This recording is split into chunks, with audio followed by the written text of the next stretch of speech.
পেয়েছেন চিত্রনায়িকা পরিমণি।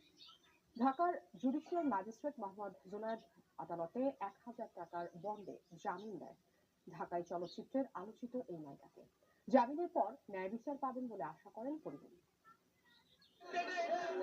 সোমবার সকাল চিত্রনায়িকা পরিমণি আসবেন, তাই সিএমএম আদালত চত্বরে গণমাধ্যম কর্মী আর ভক্তদের ভিড়। ঠিক সকাল 10টায় ঢাকার সিএমএম আদালতে হাজির হন রূপালী পর্দার আলোচিত সমালোচিত নায়িকা শামসুন নাহার পরিমণি। জুডিশিয়াল ম্যাজিস্ট্রেট মোহাম্মদ জুনায়েদের আদালতে আত্মসমর্পণ করেন। সোয়া 10টায় তার আইনজীবী আদালতে জামিনের আবেদন করেন। জামিন শুনানি শেষে ১,০০০ টাকা বন্ডে জামিন দেওয়া হয় পরিমণিকে।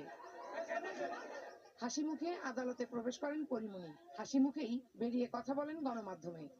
খুবই পরিষ্কার যে আমি একটা মামলা করলাম, তার 2.5 বছর পরে, ঠিক 2.5 বছর পরেই একটা পাল্টা মামলা করা হলো, তবু দমানোর চিহ্ন থাকবে না। এবং আমার খুব বিশ্বাস ছিল যে আমি আজকে আসবো। আপনারা যখন সবাই আসবেন আমাকে সাহসটা জুগিয়েছেন যে আজকে জামিন নিতে আসবো এবং আমি জামিন পেয়ে যাবো। আপনাদের এত ভালোবাসা নিয়ে আসলে বাড়ি এরকম একটা জয় নিয়েও যেন আমি বাড়ি আসলে ফাইনালি আপনাদের ভালোবাসার সাথে থাকতে হয়, আমার জন্য দোয়া করবেন। ন্যায় বিচার নিয়ে আশাবাদী তিনি। এটা বিচারাধীন। আমার বিশ্বাস যে আমি সঠিক বিচার পাবো, আমি ন্যায় বিচার পাবো।